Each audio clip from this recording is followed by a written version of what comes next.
Kanpai. A very serious Kanpai this week. Oh, it's so serious. Hi everyone, welcome to Kanpai Cast, episode 194, titled My Alter Ego is a Weeb Too, because we're gonna talk about, we're gonna be talking about, alter egos and hidden identities and all that good stuff. But before we get into that, as always, we've got the usual housekeeping. Like the video, comment on the video, subscribe to the channel if you're not already, get your friends to subscribe, get your dog to subscribe, get your goldfish to subscribe. The more subscriptions you have, the better. But make sure they're all original accounts and not just your alternate accounts, because I think that's pretty sure that's against TOS, so don't do that. Don't get yourself in trouble. There is an audio version, including Spotify, because, is a good boy who went to a lot of work to get it on Spotify. But if you don't like Spotify, we also have an RSS feed that you can put into your favorite podcasting tool. All of those are linked on the website, which is linked in the description below. Xeno and I do streaming sometimes. He's got a Patreon. We've got a Discord that you should definitely come to and hang out, because we need more people there. Effendor is great. And occasionally Viper Menace shows up, but we need more people than just them to help us keep that place going, keep the lights on. Xeno, you seem to be raising your hand. Did you have something to add? Yeah, I was scratching my head, but I do have something to add. Okay. There was also the audio issue last week. Oh, yes, good point. Zerugel did kindly point this out. It's actually in the comments that we'll read later. Which I guess we might skip at this point. Maybe not. We'll see when we get there.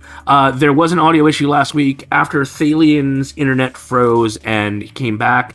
I swear I fixed it in the video, the project file when we were putting it together, but maybe I didn't. I don't know what happened. Either way, the actual final version that we uploaded was very badly desynced after that point for Thaylien. We've since fixed it. We deleted the old one.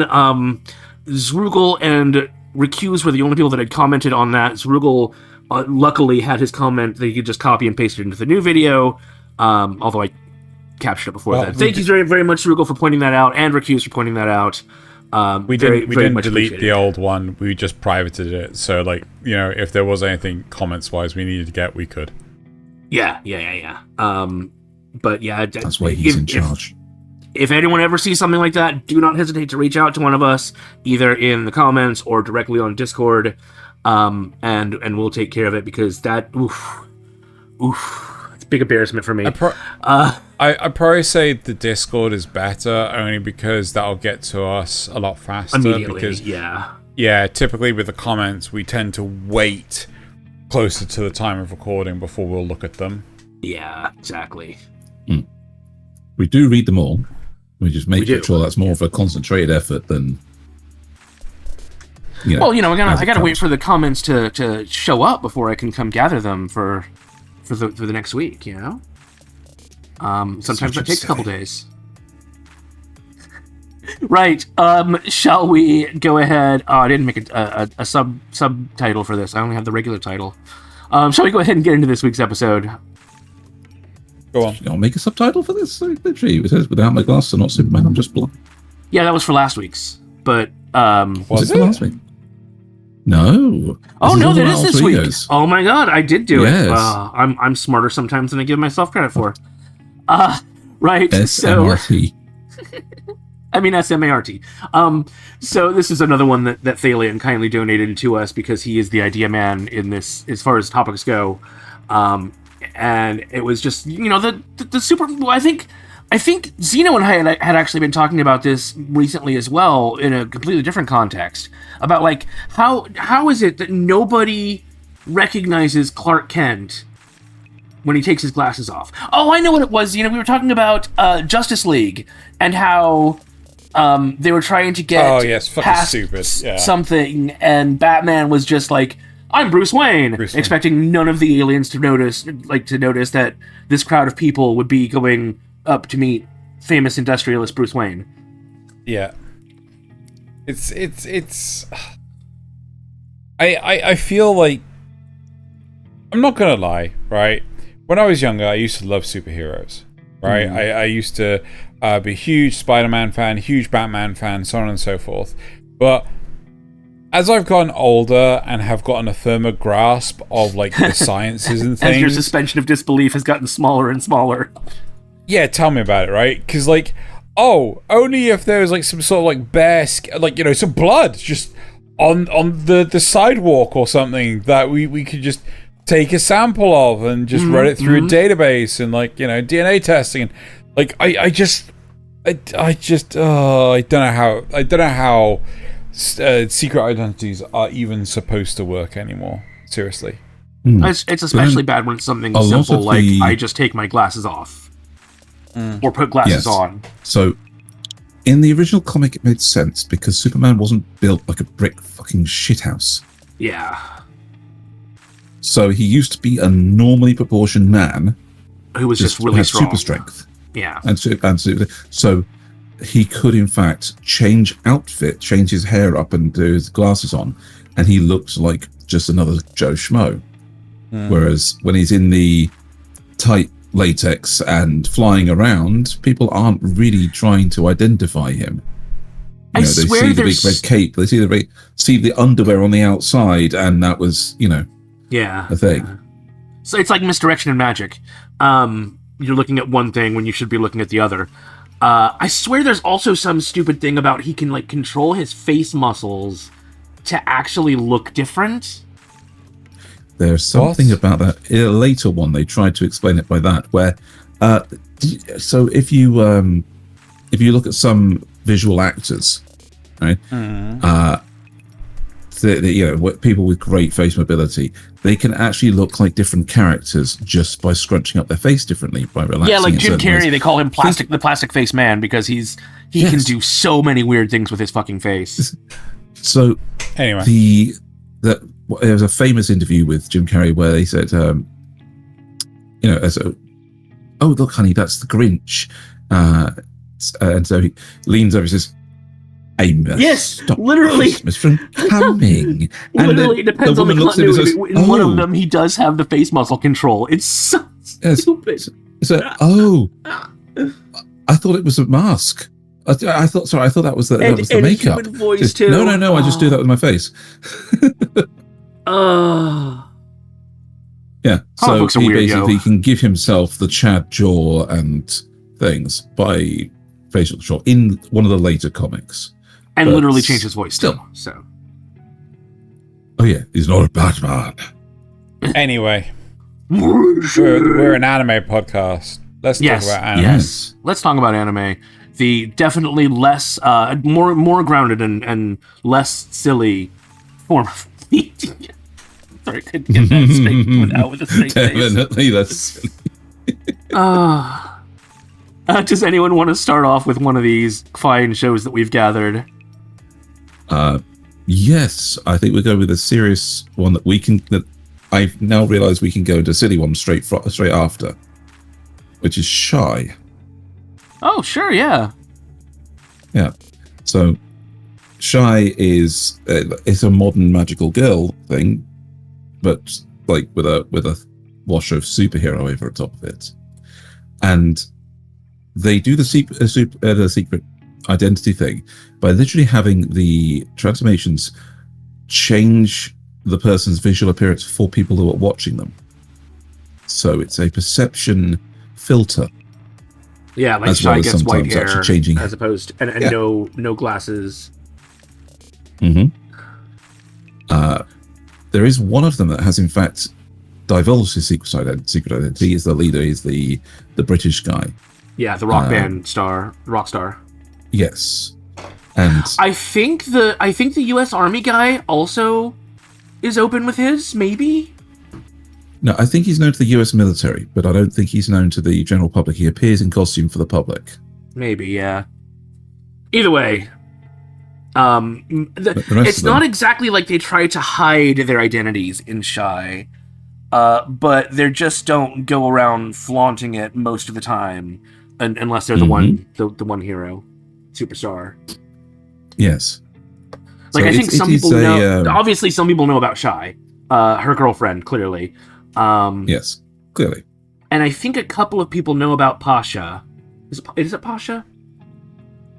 The storm, no, the it's misty not, storm woman. It's not Pasha. It's a fairly standard Russian female name, but anyway, her, the drunk one. Yes. So I think that the superheroes have met each other without costumes as well in a few cases. Yes, yeah. But a few of them haven't, and so they don't know who the other ones are. Even then, and even their commander, the person up on the space station, hides her face from them as well. That's probably because she's an alien now. Let's face it. Yeah, that's probably because she's an alien. We're going to take that because they brought these things from somewhere else to help this world. Yes. But yeah, they hide their identities in the same way that the Sailor Scouts hide their identities, right? They just basically try to make sure that no one's around. To the audience, yeah. As long as nobody sees them transform, then their secret is safe somehow. Even though Sailor Moon literally has the same hairstyle, regardless. I really want to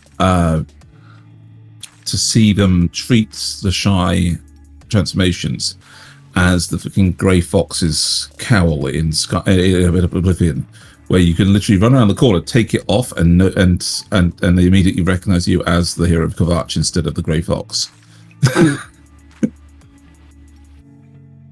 I don't get that reference because I've never played Oblivion. No idea. Okay, because it's the end of the Thieves Guild quest. So you take over as the head of the Thieves Guild, and the head of the Thieves Guild traditionally wears a mask called the Grey Fox's cowl, and it's a cursed item where it removes your identity before you wore it from the minds of everybody in existence. So nobody knows who you were. You don't even have a name when you take it off. But the second you have it on, you are the Grey Fox, the head of the Thieves Guild. And by virtue of being the main character, you alter the curse as part of the quest. And the actual removal of your previous identity is taken away. And so now it just means that it's a binary thing. You're either yourself or you're the Grey Fox. And I want to see them treat like Shy that way, where, there's just like switches. It's the hero Shy. It's this man. That would have been a very different Assassin's Creed game if you could just flip your hood down and nobody would know who you are suddenly. Mm-hmm. Wasn't that the whole point of the one set in England, that you could take your hood off and then like people wouldn't recognize you as the assassin? No. In fact, I believe it's the other way around, where you put your hood up and you can if you're the woman, you put your hood up and you can basically turn invisible. What the fuck? Yeah. So they put the hood up, and in the original one, it was because there were like priests in the same kind of clothes, and you were basically wearing a hooded robe.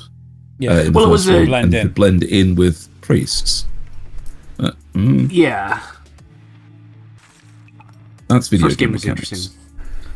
The funny one, of course, that led me on from Shy is, of course, gushing over magical girls.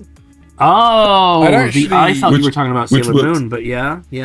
No, because that works the exact same principle. I want to pivot. Okay.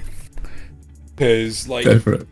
I have huge issues with like modern day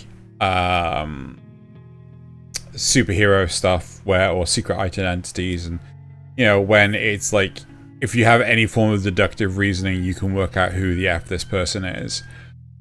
And some of the few instances where, oddly enough, it's done as tongue-in-cheek, but it actually works really, really well, is One Punch Man. We also have Tiger and Bunny on here as well. And the big thing with One Punch Man is the only identities that are not known are the monsters. All the heroes have to be registered. All their identities are known. right? The only way you can operate as a hero, I think it works for My Hero Academia as well, right? They aren't necessarily government officials or anything like that. They can still be corporate, but the whole point is that, yeah, we don't need to try and work out who the hell this person is. They're licensed, they're registered, they're on the system.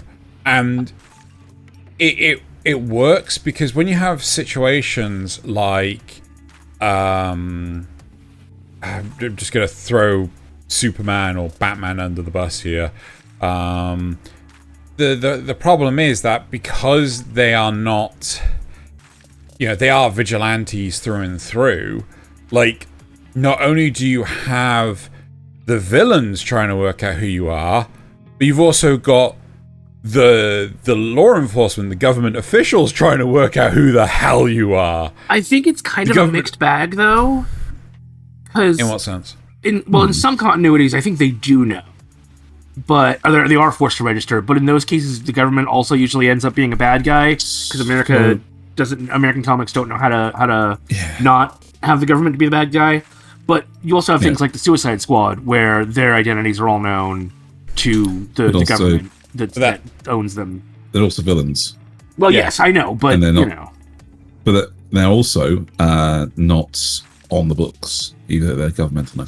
So the one that actually amused me about the comic book side of things is that one of the biggest things in Marvel, the mutant registry, the Marvel Civil War was the mutant registry for X-Men, but also the Civil War in the sense that in the Avengers timelines, half the Avengers wanted to register their identities openly with the government, and the other half wanted to keep their identities secret and remain as vigilantes. And so there was a great big divide between them. So that's one of the biggest continuities in the Marvel history thing, is that on the one side for the mutant thing, it was because, racism bad, reenacting all the bigotry from apartheid in the form of mutants versus humans and vice versa.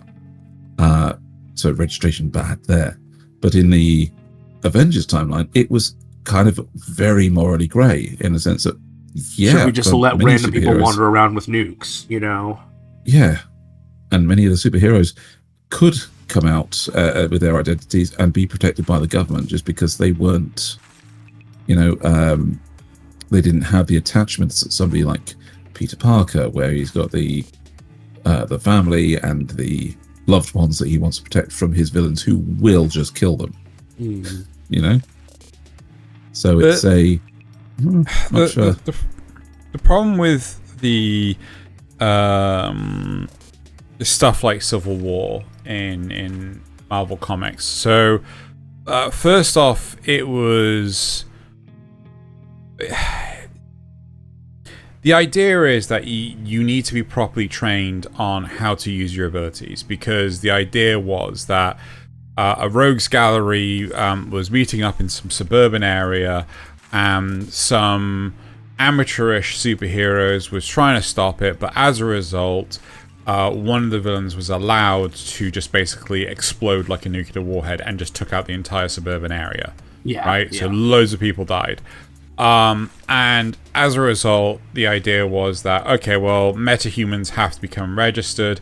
They have to undergo training. It's like gun control in America. You should have, gun control in any sane country. You should have to have a registration. You should have to show that you're trained on like a shooting range, that sort of thing. Yeah. But the issue is that, you have to be publicly revealed as to who you are. Now, why? Why does your identity have to be public knowledge? I mean, does your identity have to be public knowledge? Yeah. Yeah, why, you don't have... That's a thing from American policing. And British policing to a degree. Every police officer's badge number can be searched for their identity. That is true. So if they're looking to turn these superheroes into a policing force, then there needs to be some sort of recourse. But I get what Xeno's saying as well. Like, if you have their superhero name, then the government should be able to do something about it if there's a complaint filed, even though you don't know their real name.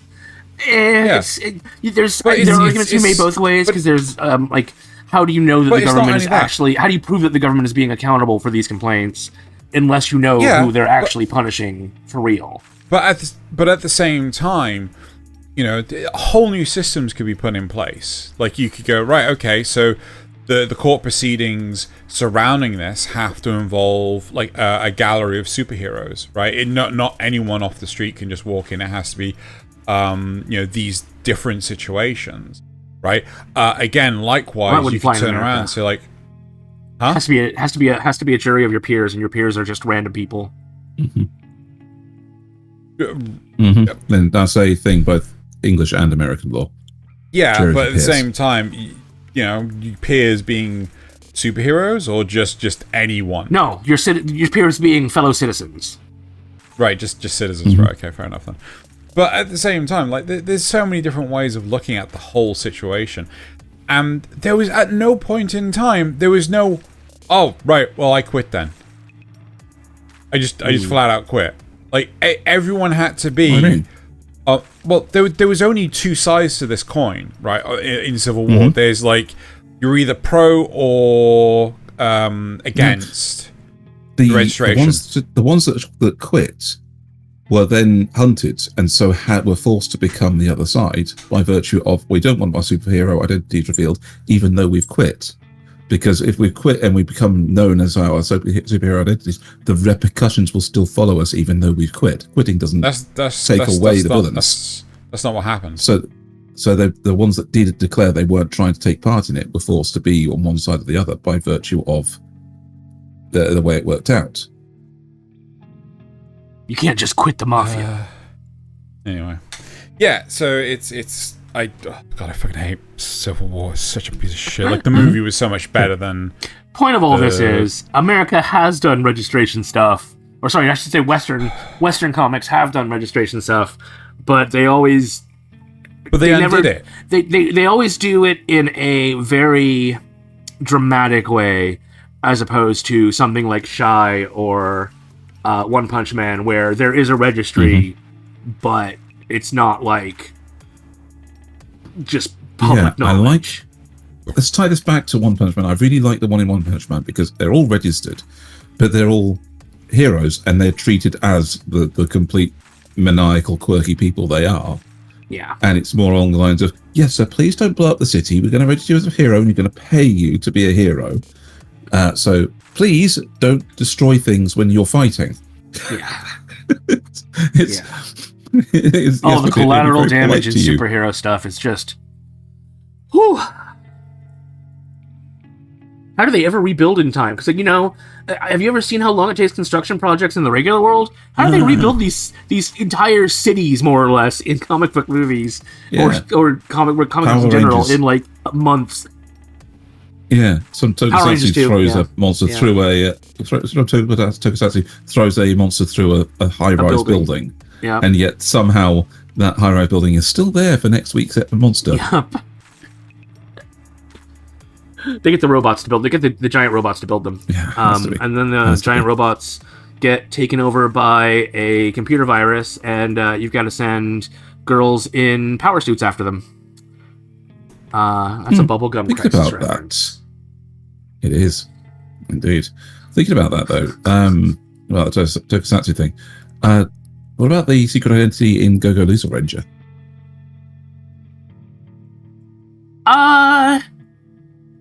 There are actually several. Which one do you want? Well, I was going to say, in the general, the theme is that a villain is disguising, a ostensible villain is disguising himself as a good guy to infiltrate. That's true. And he doesn't really get found out. Well, if he actually got found out, he would be straight up murdered. Well, you say that. Depends on who finds him out, as season 2 has taught us. But I mean, you're not wrong. And in fact, all of the there's a relatively major plot point in season 2 about, I don't want to give too much away because our review episode is next week. But there's a relatively major plot point in season 2 where the Rangers have to reveal their identities. So they actually out themselves before D does, I think. No, that's not true. Somebody does find out who D is before they reveal themselves. But that's neither here nor there. You're right. There are a lot of secret identity things going on in this. You've got D who is hiding himself. You've got the Rangers who are hiding themselves. You've got the blonde girl who is trying to collect all the dragon relics. She's hiding her true intentions. Who isn't hiding something, Nasuth? Hibiki. Hibiki is not hiding anything. Yeah, he is.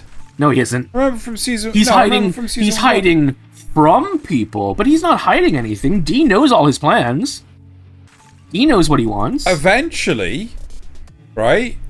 But like, D didn't start off knowing that until like he assumed Hibiki's. I think that's just position. because Hibiki was feeling him out. Yeah.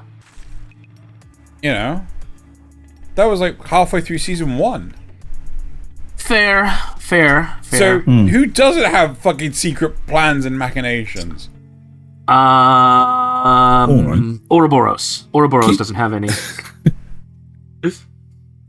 Keeping the theme of Tokusatsu going, though, Xeno, Love After World Domination.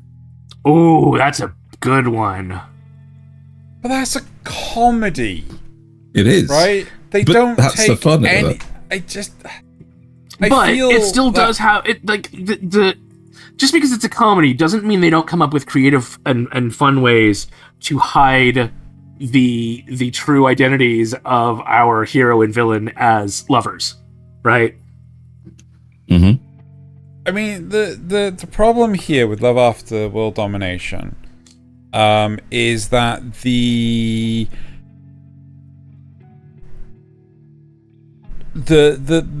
hiding, the subterfuge, the espionage when it happens, it's done for laughs. Sure, Right? but One of I the mean, most iconic memes is Red sneaks into the female dormitory of Gecko, right? To meet up with Gecko are the Reaper bad guys Princess. for people that don't know. Yeah, apologies. You know, they actually have a fucking dorm, right? They have a dorm in the middle of the fucking city. How no one's realized this, I don't fucking know, right? But again, it's a comedy, and the best part is that, and it's played for memes left, right, and center. The second, right, Reaper Princess gets a video call on the internal communication system, she, within half a second, grabs Red, shoves him down on the couch, and then proceeds to sit on his face, right? This is played exclusively for laughs, right? And I feel that when you have a comedy, things like Secret Identities and stuff massively undercut the serious tone, right? But when you've got something... Actually, I've got an alternative to highlight here. Is it Miss Kuroitsu? Because I was going to bring up Miss Kuroitsu.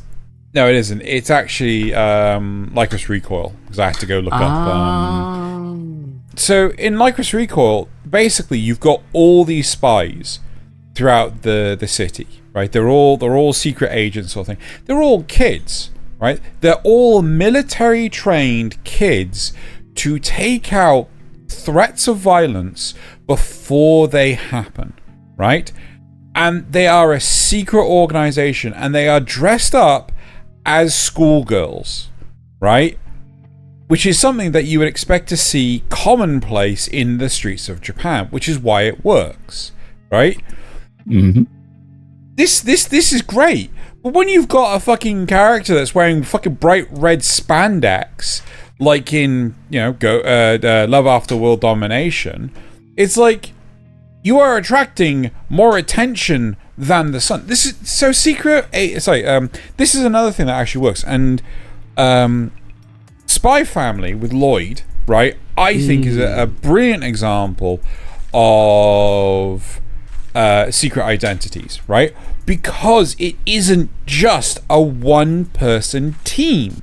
One-person team? It isn't a solo-run operation. You have an entire network of people trying to support this false identity, right? Because one of the biggest bugbears... So, I'm on a rant now. You fucking started me, right?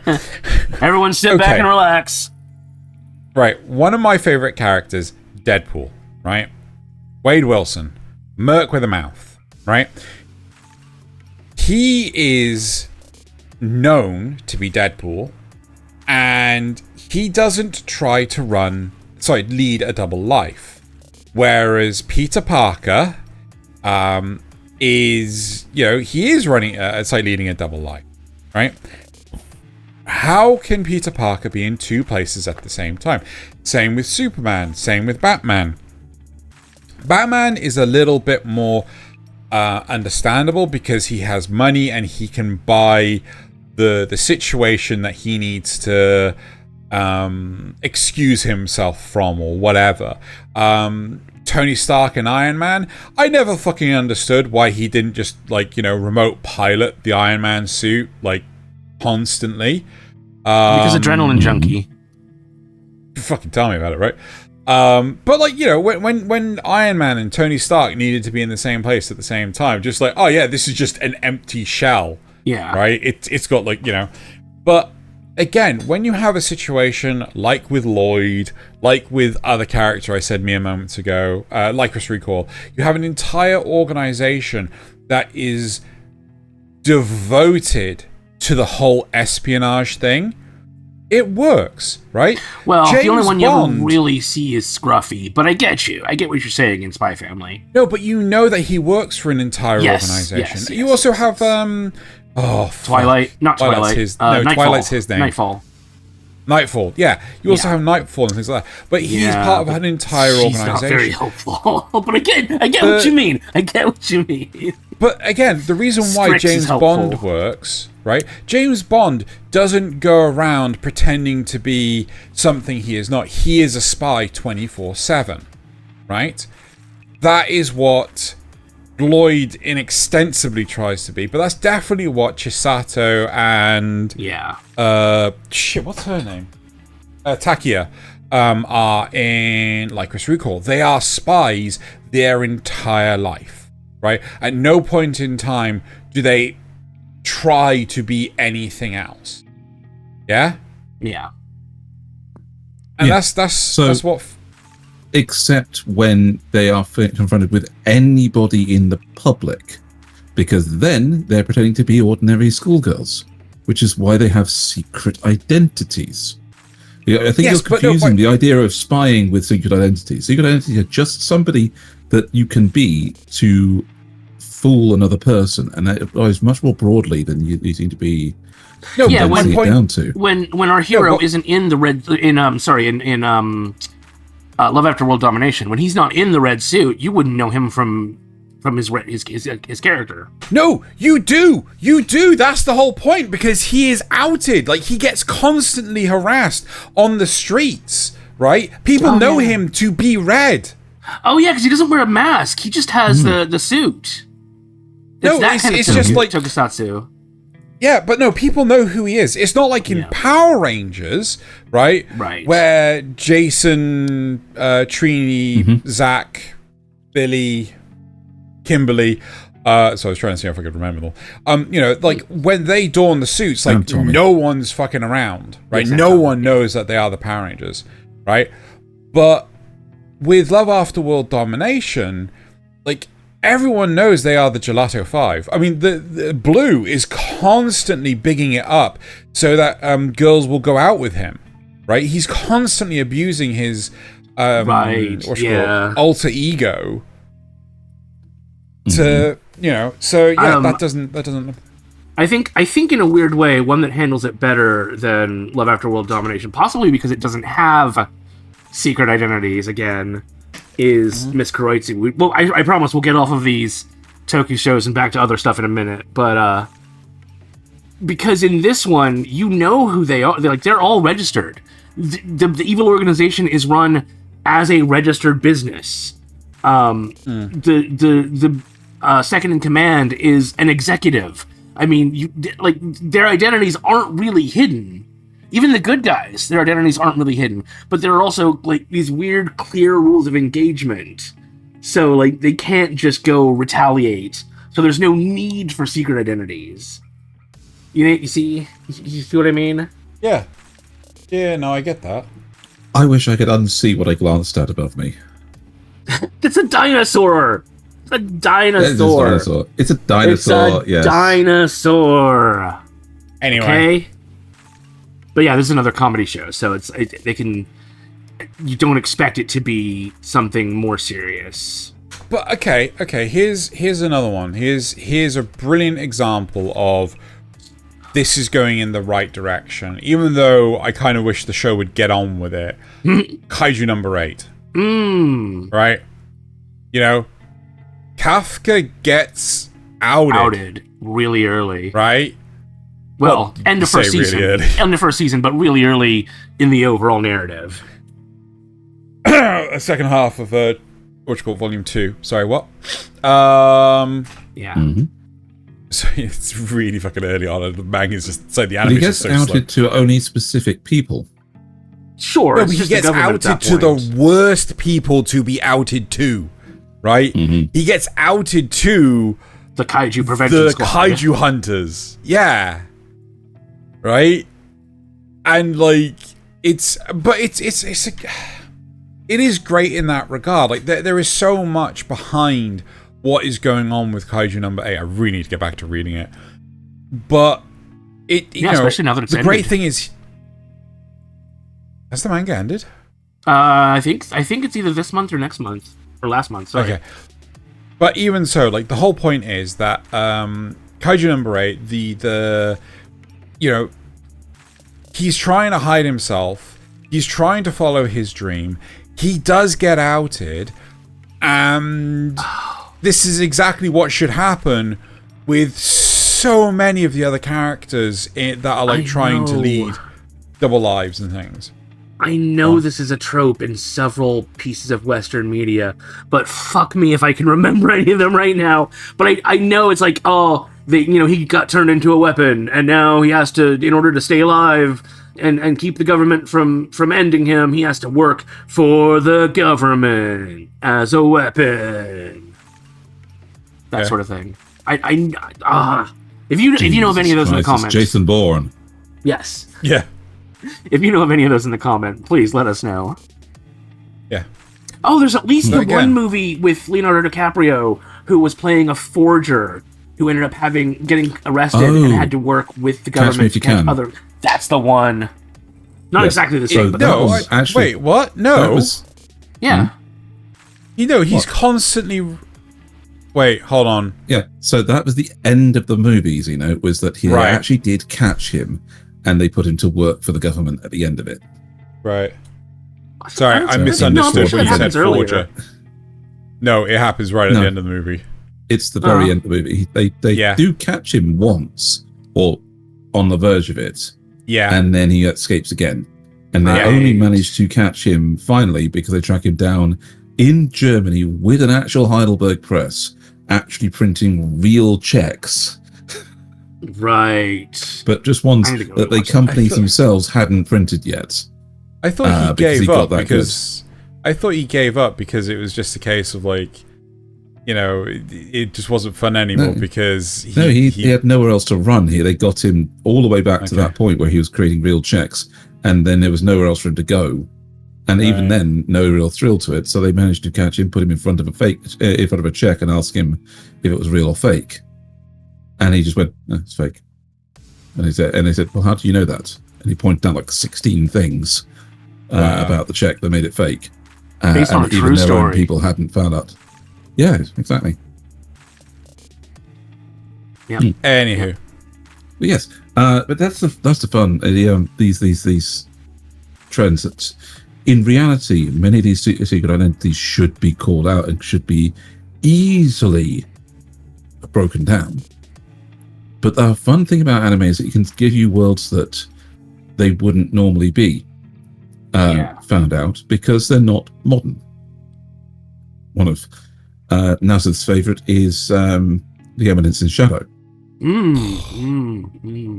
Not modern, my asshole. Right. Well, in that one, he can also literally change his appearance to some degree. Well, he mainly just changes his eye color, doesn't he? He changes his eye color. That's all he fucking does. No, that's not entirely all he does. When he's mundane man, his face looks different. When he's John Smith, his face looks different, and he's also wearing the mask. But yes, you're right. Between Sid Kagano and Eminence in Shadow, all that's really different is the eye color and the hood. But you could argue that the hood is enough of a because it covers his hair and the shape of his face. And, Fuck off. Fuck off. But yeah. Many fantasy things, just wearing a hood is enough to cover your identity. Yeah. Again, this is a fantasy thing. But yeah, but this one's also, again, a tongue-in-cheek comedy, so you shouldn't expect some, serious, actual people to be seriously figuring out what his identity is. The same way you wouldn't expect it in, I don't know, any of those other ones we mentioned. I think a better example, and though still has comedic elements, still it still has a serious tone to this, is Skeleton Knight in Another World, right? They do not have any of the facilities to deduce who Ark was his name. Ark. I want to say Ark. Yes. Yeah. They have no facilities. Wearing the armor. Yeah, they have no facilities to deduce who Ark is, right, or what he is. Yes. And it's only through his own voluntary action to reveal himself that anyone knows who he is. Yeah. And that is kind of an acceptable way for a secret identity to function. Like, when you're, not necessarily when you're powerful enough to hide it, what you can enforce the thing and things, but when it's sort of like acceptable through sort of like nobility, right? Whereas in a lot of modern day stuff, like, they're just on every man. It's no with sorry, say that again, Nasuth, because they're just John Everyman.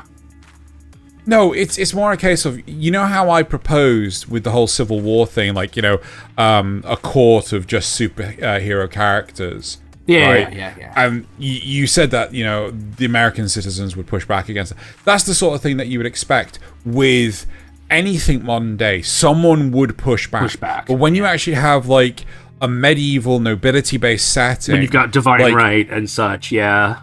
Exactly. Like, there is a lot more leverage to keeping your identity secret. Yeah. Yeah? It's similar to, I would say, the original story of Mulan in that respect. Right? Because the original story of Mulan was based on the fact that it was so unthinkable for a woman to pretend to be a man that nobody even considered it. She got away with it because people just overlooked many of the things that weren't fully mannish about this character, and because they cut their hair, they put on the armor. It was so unthinkable like a man that a woman would even socially try. Unthinkable.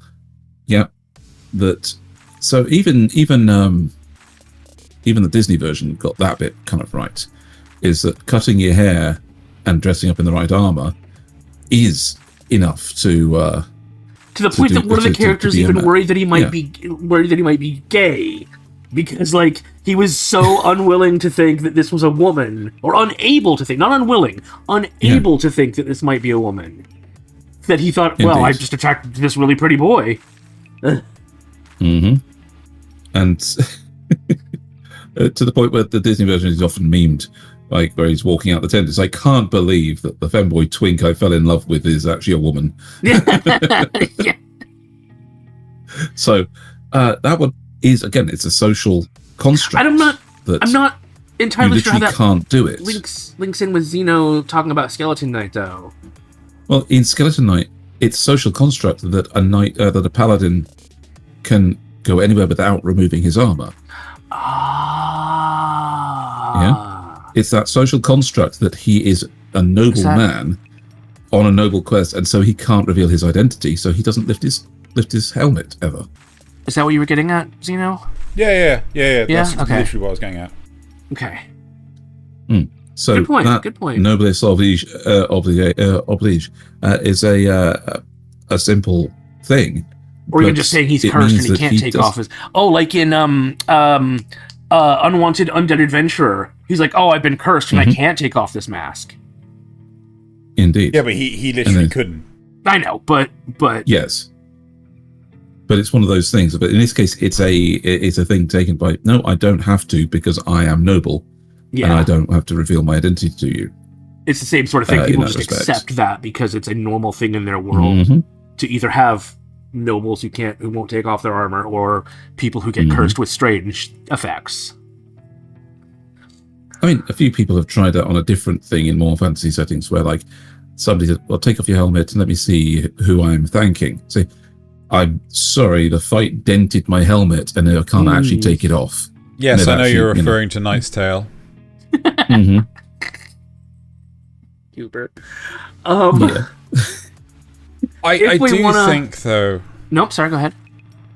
I do think, though, that while, having a completely masked identity is super important in things like this, like, we have to realize the world we live in. Because, I mean...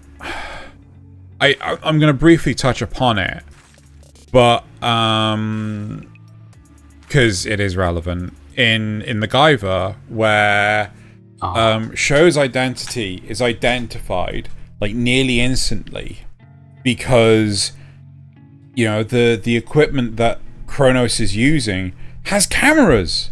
They have this amazing technology. I don't know if you guys have ever heard of a camera, and as a result, they work out who he is like that, and they start targeting. They do everything that is feared in like most Western comics. Like, the reason why Spider-Man wears a mask is to protect his loved ones, not himself, right? The reason why...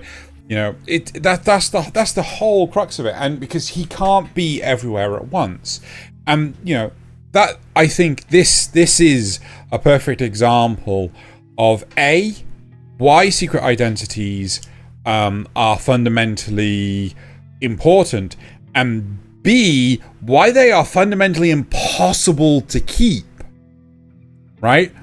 Because going back to, sorry, Nasuth, do you want to interject? No, I was going to move on to a different one, but similar theme. Right, so if you have more fundamentally, one that I think is just like, how the fuck have you managed to keep this quiet, is Code Geass, right? Fucking Lelouch gets his helmet, his Zero helmet, fucking stolen by a cat, and he's running around an entire fucking school, and no one spots the cat. No one notices, hey, why does that cat have Zero's helmet? Right? It is just, this is dumb. This is fucking dumb. It is. One that does it well, though, and again, a good reason to not let your identity out, is Charlotte. I mean, they literally have a whole section where she has to explain this to our main character. Like, do you want people to find out about this? Do you want the government to come after you? Do you want your sister to be in danger? All this stuff. Because if they found out about these people, well, I mean, they know about these people, but if they find where they're hiding, then they're all, what would the government do if it found real life people with superpowers? Grab them and study them. It's interesting that you... It's interesting you bring up Charlotte, and basically, I think we should go into spoilers section here because I really want people to check out Charlotte. Guys, you should really check out Charlotte. It starts off a little slow, but it gets so good. Oh my gosh! No. Tell you what. I want to give people this knowledge first, right? Okay. It starts off as a high school weird shit of the week, but then it completely flips on a dime and tangentially goes a completely different direction. Now, for some people, they loved the first half and hated the second half. Other people, like myself and Nasuth, didn't like the first half, but absolutely loved the second half. But in retrospect, I think the first half is necessary for the second half to have the impact it does. But you would need to be dragged through the first half. The first time, at least. To get... Yeah, and that's the fundamentally important part here. So, let's hit the spoilers. Let's hit the spoiler. There we go. There you go. Right. So, giving people time if you want to go watch Charlotte to deviate away and skip this section entirely. But to me, the fundamentally amazing part of Charlotte with the whole secret identity thing is the fact that they tried it without first and it went wrong. Yeah. You know, that is the most important part of the show, is the fact that this isn't the first time they fucking tried. They have tried again and again and again, and it's taken them so many attempts to finally get where they are now, right? And even then, it still goes wrong to an extent. But I absolutely love Charlotte. I think more people need to check it out.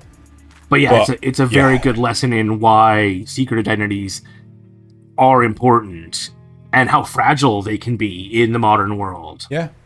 Zeno was talking about that earlier, about how easy it is now that you're an adult and you have this lessened suspension of disbelief because you just know more stuff. How easy it would be for somebody to get oh, Superman left a little bit of blood behind. Oh, it's a very rare chance that happens. Let's collect it and analyze it. Oh, hey. Actually, can we turn off spoilers? Turn off spoilers. Okay. Well, it's really interesting that you say this, right? Just imagine now, right? So I saw a short the other day, right? Where someone had two phones, right? Both Android phones and things, so obviously they're Google and everything. And neither of them had mobile data support, right? Do you need a second, Thaylien? Carry on. Okay, cool. So both of them didn't have mobile data support. Both of them had Wi-Fi disabled. One of them, right, had airplane mode turned off, right? Sorry, turned on, right? And, you know, they drove around Washington, D.C. and things like this. And then afterwards, they got it to hook up to a gateway that they could actually monitor what was being sent from the sent phones. All their location data that it had collected. It sent all the fucking location data that was collected, right? Could you fucking imagine, right, Peter Parker having his phone on him, right? It's just wow, you seem to be able to travel at 77 miles. Well, I don't know how fucking fast you can travel, web slinging. You could travel, down these streets. Really, you seem to be able to travel through buildings. Your altitude is all over the place. Even before the advent of cell phones, how did nobody figure out that this guy who always happens to be there to take pictures of Spider-Man is Spider-Man? Or at least knows him. Oh, fucking how did you get this angle on him? Oh, it's trade secrets. Yeah. He poses for me. It's but this is on the side of a building. He poses for me. This is from the outside of the building. He poses for me. Meanwhile, in Charlotte, if they do something wrong, they're fucked. So, what was that, Thaylien? I opened a window and looked down, and there he was. If we want to do one that's about as silly as Spider-Man, though, there's always the Great Sandman. Although he at least he has the sense to wear a helmet to protect, like, hide most of his face. His whole outfit was holographic, so he could change out of it really quickly. Yeah, I love that. Was it? Yes, it was a holographic watch that Bulma made for him to conceal his identity. Odd. Yep. So it literally, it made being in the tournament even sillier, because tournament rules did not allow headgear that was protective, and so he couldn't go up to the things and like get them to wave their hands through it, because he couldn't tell anybody it was a hologram either, because it's all Bulma's proprietary tech. And so he had to switch it out for a do-rag and sunglasses. Oh god, yes, that's right. Oh, the sunglasses. Why was he even hiding his identity? Because he was going to university in the city and didn't want to be constantly called out for being a superhero in a world where there was ostensibly a lot of safety now. Because he'd grown up without things like Freezer invading and all these other things going on. It'd been, 10 years? Yeah. No, I get that. I mean, Cell fucking murdered everyone. Let's face it, if Chi-Chi had found out that he was in a tournament, she would have gone ballistic. Mm-hmm. They maintain that all the way through to Super as well, with once, because Mr. Saturn gets famous for being the one to defeat Cell. Yes. And so he gives all the prize money and things to Goku to fund that family.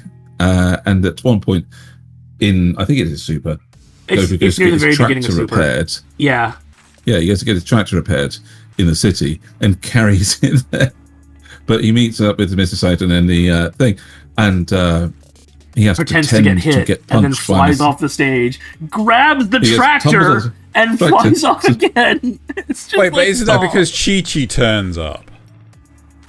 I don't remember. No, I think it's Mr. Saturn was literally looking for somebody to fight, and then Goku said, "Oh no, please don't reveal my identity to these people. They believe in me. Yeah, he was in front of a crowd. For me. I'll give you more money." Oh, okay, that vaguely remember. Oh, I think that's what it was. He needed Chi-Chi had spent they'd spent all the money on something already. It might have been Gohan's education, and so he needed more money to get the tractor fixed, and right, yeah, it was like he took a fall for him. Yeah, exactly. Why does he even need a fucking tractor? Because Chi-Chi wants him to be a farmer. Well, I was about to say, it's not like fucking a normal farmer. Well, I mean, let's face it, it's not like Goku's actually doing any of the farming. It's probably Chi-Chi that's doing it also. No, surprisingly. That's surprising. Yeah. Why are you fucking doing like super speed, zip, zip, zip, zip with a fucking hoe? Because she doesn't want him to do that. Farmer. She wants him to be a normal husband and a normal farmer. She's so weird. Chi-Chi's so weird. I know. She is. Stupid. She can kick holes in steel plates, and yet doesn't make any use of that whatsoever. That's unfathomably stupid. It's comedy again, but yeah. I love the idea that the Great Sandman was a fantastic character for me. No, he's not. Because it was a fantastic character for me because of the things that went on because of him pretending to be a superhero. Yeah. Like finding out that Mr. Satan's daughter is a police-adjacent vigilante, where she's been trained by the chamber, so she can come in and work with the police force and like be a special agent that comes in and beats up bad guys that they aren't giving up. And that's how they started boning. No, they definitely started boning because I think Team 4 started it right. So hey, Gohan, you can react faster than I can think, right? Yeah. And then she thinks about the time when she leaps for him and tries to do that takedown where she like sits on his shoulders and then throws him. But all you can see from the camera angles is literally her coming in crotch first into his face. And she thinks about it. He didn't move. He didn't dodge. Never mind. And it's like, oh yeah. What a goofy show. Oh dear. That's the whole thing. Is people can just point these things out about it. It's the Gohan has that reaction time. He could have dodged at any point, and yet he took a crotch to the face from Videl. Here's another question though. Why isn't Goku more famous? Like, he's won several martial arts tournaments. He's saved the world 20 years many times. Not that anybody really knows that one, because they were all dead and the dragon revived them. Well, no, it's because the world is so stupid.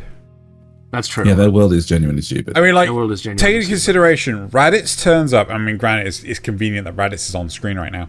Raditz turns up, and a random farmer thinks, "Oh, alien! I'll shoot it! Shoot it with my shotgun." Well, that's because he's American. Get the gun. That's because he's American. I'll get my gun." Hey, you! Great line farmer. Or honestly, okay, any so of the there Z Warriors, because I'll grant you Goku. Goku usually wasn't caught by the film the film crews and stuff. But so many of the other Z Warriors have been caught by cameras doing these fighting. Do you know who is famous? Piccolo. The other Z Warriors. Pretty sure Piccolo is. Yamcha is a famous baseball player. Okay, but he was a baseball player before he was. Yes, he is. No, because Yamcha wasn't. Yamcha only became a baseball player after he was the bandit in the desert. Yeah, but I think it was before he really became a Z After Warrior who was the caught on camera. tournaments. Wait, when was all of this? Because, like, I don't remember him being a baseball player in any of Dragon Ball that I watched. Really? It's literally at the start of like different sagas. He plays baseball because he's got super speed and super strength, and so he can just. He definitely is in Super. I'm pretty sure he is in Z as well. He's in Z. Definitely in the Android saga, he was. But Krillin's not really known. Krillin became a police officer. No, Krillin was a monk that trained on the fucking island with Master Roshi. For a decade. And then after that, became a Z Warrior. And after that, I think he did that. Granted, he's always one of the first to go down. He did life insurance fraud to become rich, got himself a nice girlfriend, but then gave it all up.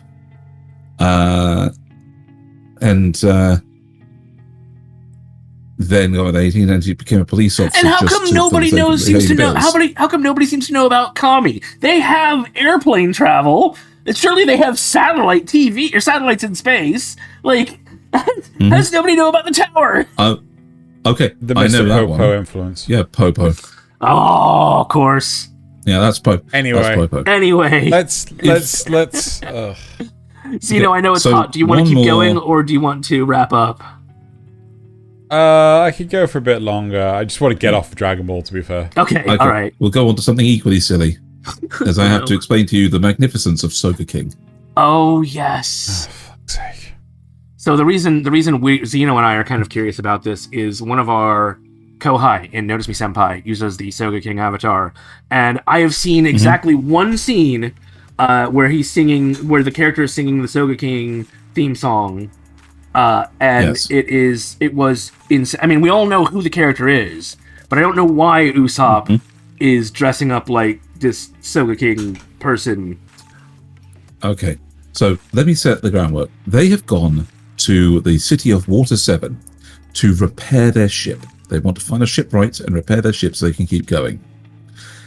In this, they find out that Robin has been captured and is being taken away by the world government, for being basically this dangerous fugitive. Usopp believes that they should fix the ship and go after them at full strength, right? Luffy, however, is decided that he's going to go off after them right now with the resources he has and hang the consequences. So they have this great, this differing in views, and Usopp literally challenges him to become the new captain, right? Because he thinks that his decisions are more objectively correct than Luffy's, right? and it's not actually it's actually a surprisingly close fight in this particular sense, because Usopp's picked up a whole load of new tech that when Luffy goes to punch him, literally absorbs the force of the punch and redirects it back.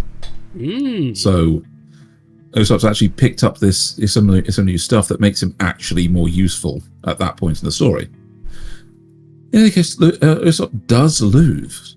So he stays at Water 7, and Luffy goes off without him. Goes with the rest of the crew that he can bring with him and goes after Robin.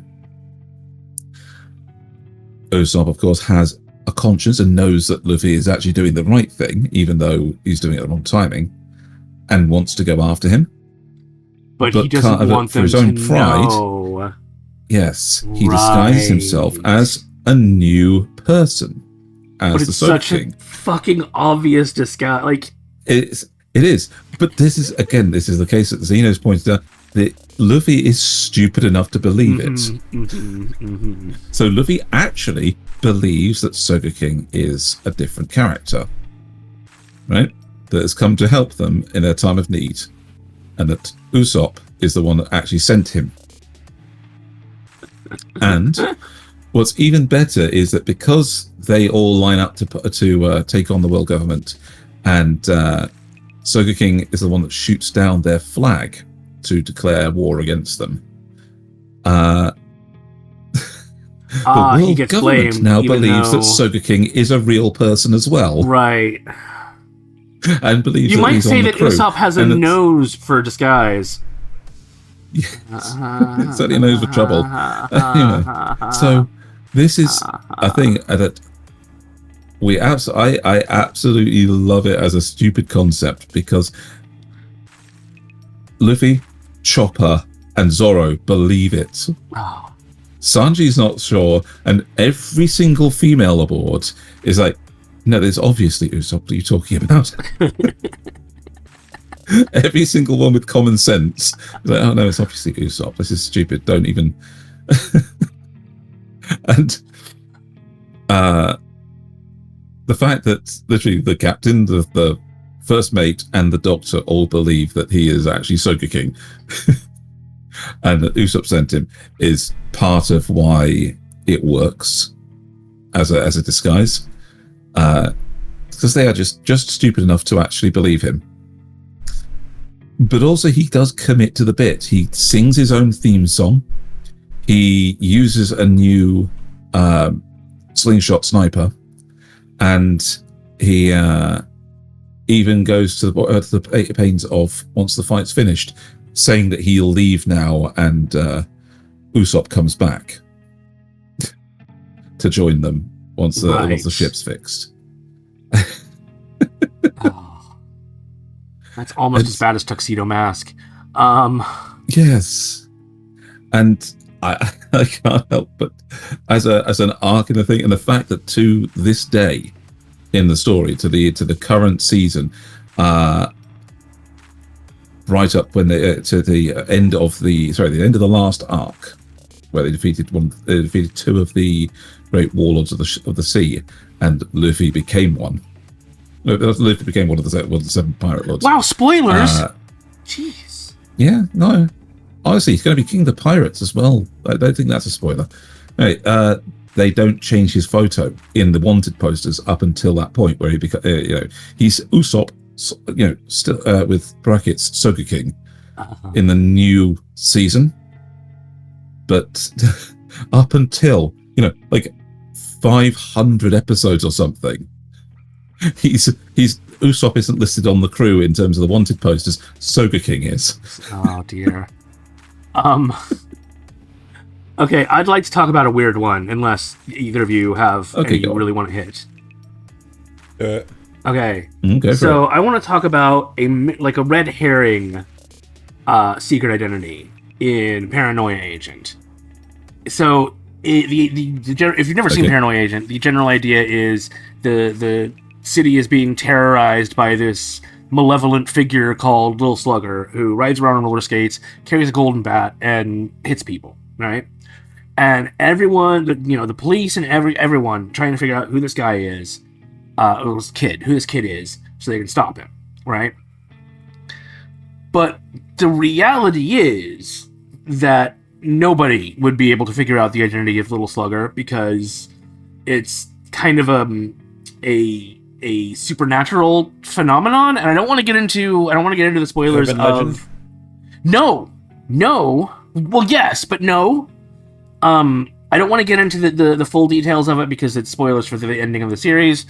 But essentially, it's a manifestation that has been created, and so there's even if they there will never be enough clues to find out who it is because it's not anyone. Right. Even though it's coming from someone, it's not anyone that they could actually find using traditional detective methods. Yeah, exactly. So it is a secret identity. The actual person is a secret identity, but it's not a traditional secret. It's a red herring that they're looking for this alter ego in the first place. They'll never be able to solve that case. So yeah, that's I don't have a whole lot to say about it because again, spoilers, but I thought it was an interesting case of the red herring secret identity. I don't know if there are any other examples of that where everyone thinks they're looking for somebody, but they're not, or they actually should be looking for somebody different. Kind of with Mob Psycho. Yeah, they're looking for the strongest psychic in the world, and they think they found him because for a while he literally was, because Mob Psycho gave him all his psychic abilities temporarily. I see. Mob literally transferred his powers onto another person so that he would actually be the strongest. And half the jokes from that are the fact that because he has no psychic ability after that, powerful psychics can't feel his ability. And so he must be blocking them. So it must be, he must be so powerful I can't even sense his abilities from that point forward. So they all think they found him, but they haven't. Right. Yeah, that does kind of fit. Yeah. Yeah. Kind of. Yeah. So some honorable mentions before we round up? Say honorable, but go on. Okay, honorable mention is from Attack on Titan, Rainier Brown. Oh, fuck off! He is the mole of the story, and actually goes through trauma-induced memory suppressing. So he literally forgets who he was from time to time, so that he can immerse himself into the false identity he's given. It's played very dark. And so he is a false identity, and he actually, through stress, causes himself to forget his other identity. So you wouldn't even know, because he doesn't know that he's somebody else. And another honorable mention would be the Big O, because he's Batman. Yeah, but our man is Batman. I think a lot of people know, but not everyone though, because the police don't know that he's the pilot of the Mega Deuce, do they? Pilot? No, exactly. They just know him as the negotiator. Yes, he's just the negotiator. And we can laugh because Death Note. Oh God, Death Note. Oh. Because this one should have been solved by basic detective methods ages ago, or never solved ever because the guy just shouldn't have come out of his room ever. Yeah. And nobody would ever noticed him. It's his own megalomania that is his undoing. He should have just stayed in his room eating potato chips. Absolutely. There's also the silliness of Speed Racer, whose brother is Racer, whose brother who's died in an accident like 10 years ago or whatever, is secretly Racer X, who keeps helping Speed, which is a homonym for getting killed. Rex Racer. Yes. Yeah. Yep. That's such a silly show. Mm-hmm. Yeah. I'd also probably say Gundam 00, with the main Gundam pilots trying to hide in the general populace. Yeah.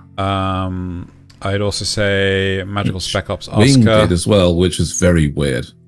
What did? Yeah, Wing. Gundam Wing tried to do that as well, just really badly. Yeah. At least early on.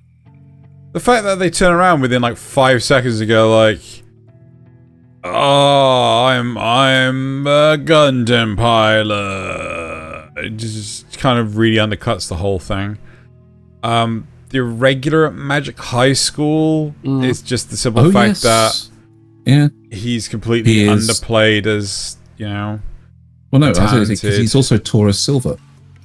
Yeah. So he's the famous inventor Taurus Silver, who, and nobody knows that because he's a teenager still. Yeah. Even more secretly, a weapon, but you know.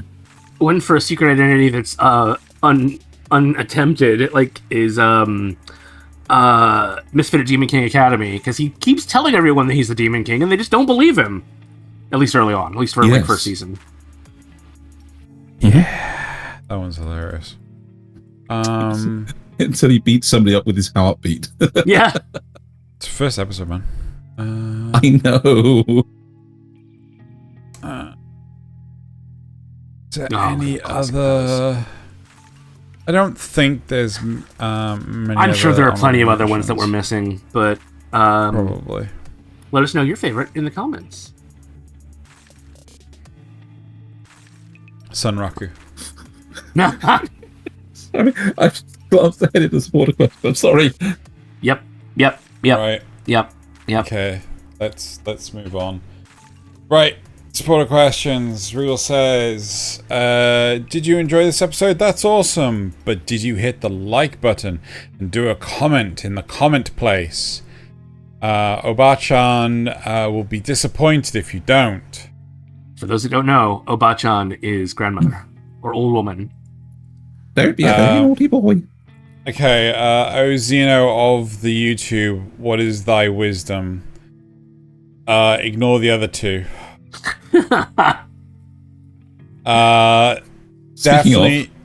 Definitely not coffee flavored. Nasuth asks, Thaylien of horniness, what is thy wisdom? Very simple. Very simple. The Muffin Tops rule. Softness of pillowy thighs is absolutely it's absolutely necessary for true relaxation. However, for ultimate relaxation, you must not lie face up. You must lie face down. Jesus Christ. I'm sorry, everyone. Right. Coffee flavored Nasuth asks, audience of the Kanpai Cast, what is your wisdom? How do we answer that? We don't. The audience does. Okay. We don't. The audience does. Okay, with things like H.P. Lovecraft and classic English literature being given anime and manga adaptations, do you think Discworld would make a good anime? How much fan service are they likely to add? The Three Witches you haven't definitely. read the Discworld stuff, have you? Or sorry, the Weird Sisters definitely fan service there. They're gonna make them all caked up. No. Okay, so I think a Discworld anime would be really good. And I think that Terry Pratchett has actually built in a couple of bits of fan service anyway. If you read through The Colour of Magic and The Light Fantastic, Cohen the Barbarian picks up a hot princess type waifu that makes herself useful in the story. And if you're watching, if you get to any of the Guards of Ankh-Morpork, the Sam Vimes stuff, there's Captain Angua, and that is just, you know. And of course, there's always death. Right. That's both the horny waifu and the furry waifu people. Moving on to the comments from last week and ignoring Thaylien entirely. First of all, we have the news. So, Strombus Shell says, the dislike button is disabled. I just keep clicking it. I won't do anything. JK. Lol. I hope you hit it twice. I hope you disliked it twice. Oh, God knows, man. That'll probably confuse YouTube. Zrugal says, news. Oh no, bad news. I'd rather know that. I'd rather know than not. No. Yeah. When Thaylien interrupts Xeno, I had actually I had to actually pause and laugh at that pause, Yeah. It was so good. I went and looked in for the interview with the Mobile Suit creator Yoshiyuki Tomino on NHK YouTube channel, and it wasn't archived, but I did find it. So I think that's supposed to be it was archived. No, but I did find it wasn't archived. They didn't save it on their channel. Available. Okay. But I did find it on another channel, so that's good. I listened to some of it. He was 3 years old when the war ended, and he still remembers. He still has memories of his time then. He also said he doesn't consider himself part of the generation that properly remembers it because he only remembers a few things from then. Yeah. A few manga titles were pretty funny this week. Cool facts this week. Thanks for the news, guys. You're welcome. Cool. And Always then, a pleasure. And then Zrugel... Sorry, moving on to the comments from the cast. Zrugel says, that was a very chill Kanpai. This week Sometimes we didn't actually get to hear the intro, so it was very confused what was going on. Sometimes you just gotta chill, man. You just gotta chill, baby! No fan sound coming through. Xeno, there may be some this week. I don't know. But it's like... I didn't know we were going to get a bloody heat wave this weekend until it had already happened. And I'm like, oh, bloody bugger. Anyway, when talking about using a camp stove in your house to roast marshmallows, you can also roast marshmallows over your stove if you're desperate enough. Yeah, except for mine's an electric hob, and I hate marshmallows. Still works. I hate marshmallows, though. Well, yeah. While describing the insanity of the black magic M66, a scientist programming a robot to target his daughter as a test is impressively stupid. Oh god, yeah, no, I remember that one now. Yep. My guilty pleasure anime would be cooking shows like Campfire Cooking in Another World with my absurd skill. Yeah, no, that's a good one. Oh no, Thaylien froze. Oh no, Thaylien back! But his audio didn't return with him. It's lagging behind him for the rest of the show. We addressed that. We did fix that. Yep. I love My Dress Up Darling. I wouldn't normally think of that as a guilty pleasure, but I can see it. Good show, guys. And then Strong Michelle says, Kanpai. I remember Ninja Scroll. I liked it, but I wouldn't recommend it to people. Exactly. My guilty pleasure would be shonen stuff sometimes. I know when battles take too long, it feels like a slog. But if it's done right, then it plays. Then the payoff can feel worth it. Say it with me. It's fine if it's done right. Right, and now for the best part of the show, which is the whole reason why anyone comes to Kanpai Cast, is the memes. It's the memes, everyone. It's meme time. You know the deal. We have up to 6 memes a week for each of us, all archived on our website, along with up to 6 viewer memes from the from you, the viewers. Which again, you should come join our Discord so you can drop your own memes, and then we'll respond to them. We'll react to them. We don't see them ahead of time. Somebody is very kind enough to gather them up for us, and we appreciate it very much. So we got 5 this week. Let's 5 viewer memes. Let's do this. Revive us, you shits. No kidding. No kidding.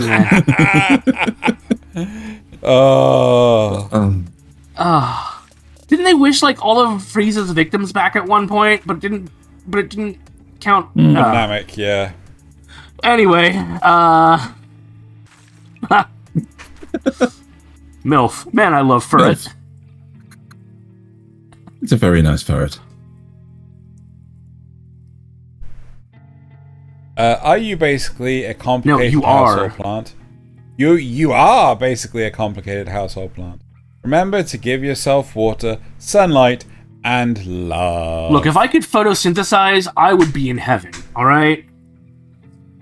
I could stake you out in the garden for a bit, see how well you get on with it. Kneel down before me. My mum always says that to my dad. Oh my god. Hold up a minute. Hold up a minute. And the last meme.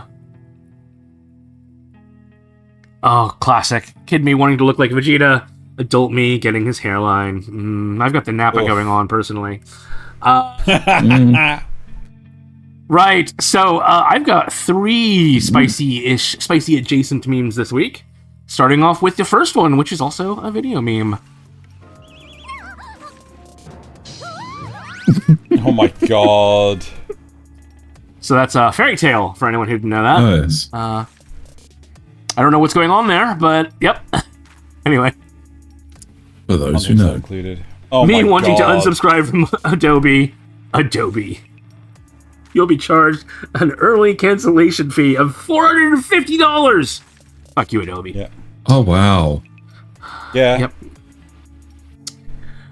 Alright. Fuck around. Find out. Definitely. Guys literally only want thing, and it's fucking wholesome. Lol. Yeah. That's a fairly good, wholesome thing we want. Right, and the last 2 are spicy. Do you like erotic stuff? Yes, I like it too. Alright, let's get started. The negotiations were short. See, it's only spicy. You just hear it in his voice. The negotiations were short. And the last one. Production IMS. Fascinating work, Mr. Masaki. How many anime tropes does this have? Yes. Oh my god. I'm not sure if I want to know what this is. But I'm asking for a friend. You want to know the name so you can avoid it. I do not know the yeah, sauce. I am sorry. That's what the internet's There we go.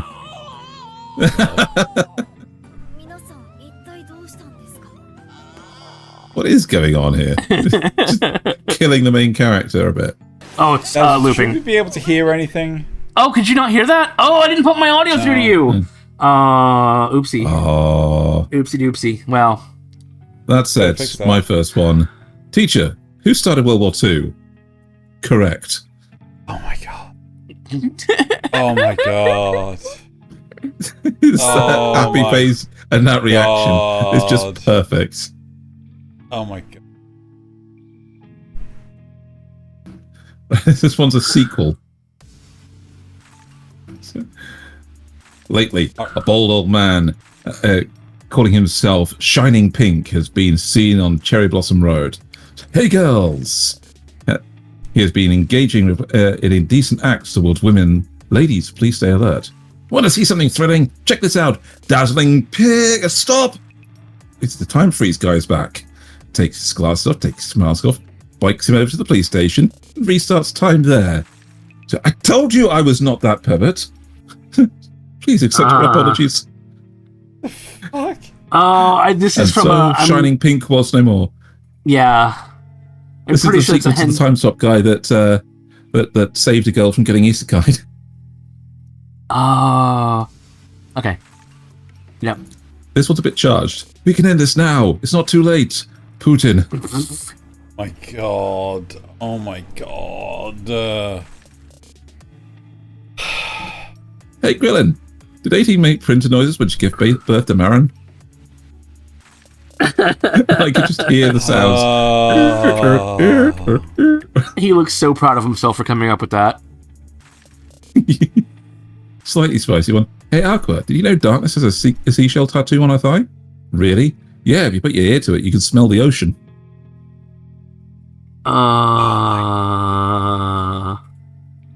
Oh my god. Oh, this one. I'm sure we've had this before. I don't care though. What the fuck?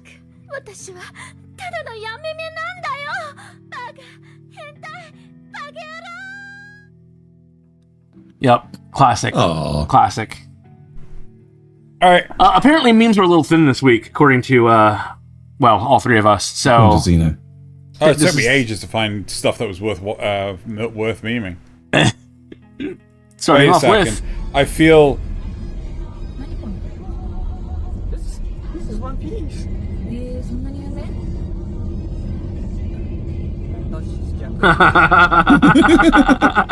Right, before you do anything, Nasuth, I think my next one's actually the spicy meme, not the third one. Right. Okay, so It's an image that's spicy, not prepare your eyes, everyone. Yep. Yep. Yes. When your cat have the same taste as yours. What the fuck? Kitty, no. Kitty, yes. Game Freak creating games for rival companies. Game Freak creating games for Nintendo. Mm-hmm.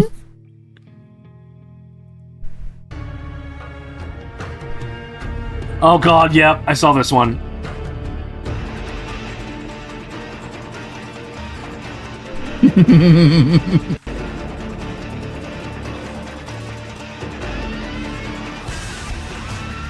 Is this on repeat? No. Yeah.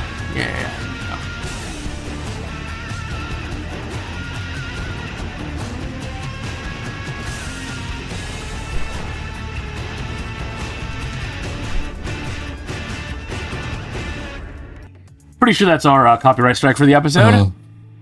Probably. Oh, 300. Such a good film. Money. You're damn right.